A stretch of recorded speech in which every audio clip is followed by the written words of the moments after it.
Did you ever know someone at school who got a perfect attendance award? Yeah, I don't recommend that as a goal.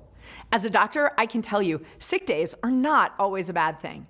Not only do they protect other kids and teachers from whatever germ your child might have, they teach some pretty important lessons in self-care.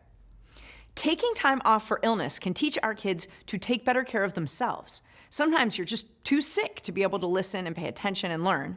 Sick days can teach our kids to take care of others too. Sometimes you don't feel that awful and you could probably handle the school day, but you have something so contagious, it's better not to go in and spread it to everyone else.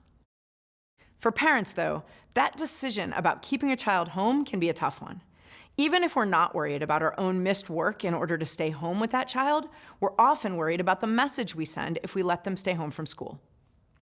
Have you ever had the experience of thinking your child was too sick to go to school, and then after a couple of hours, they pop up and start playing or running around or being rowdy? Yep, me too. Or they ask to stay home and you're not sure if they're genuinely sick or just tired or just don't feel like being in school. Me again. After 19 years as a doctor and 17 years of being a mom, here's my best advice. Guess. That's right. You can't know for sure, and you should stop expecting yourself to be able to look at your child and magically predict the future. If this is a child that usually goes to school and today doesn't feel well, then it may be the compassionate, flexible choice to let them stay home if you can. If you think a child is too unwell to be in school and then a few hours later they show you they could absolutely be there, great news. Bring them in late.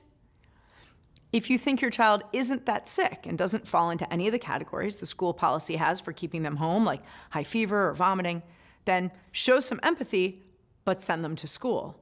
If you're wrong, you'll get a phone call.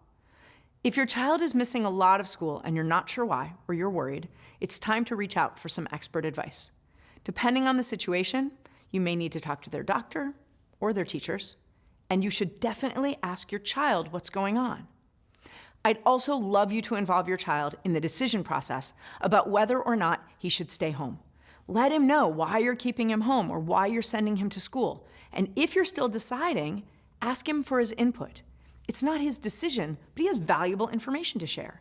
I know you think he'll of course want a day off, but kids have reasons for wanting to go to school, like seeing their friends, like being part of a special event, not getting behind in their work, even, brace yourself, learning. You can ask questions like, what's good and bad about missing school today? Or, if you were at school, do you think you'd be able to get through the day?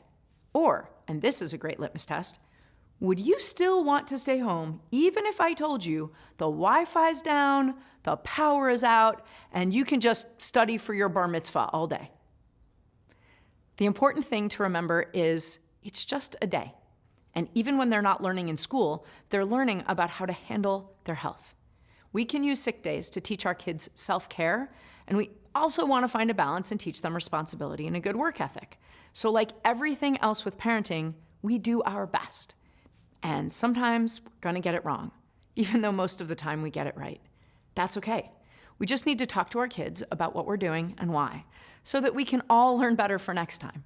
That's the lesson that makes everyone the healthiest they can be.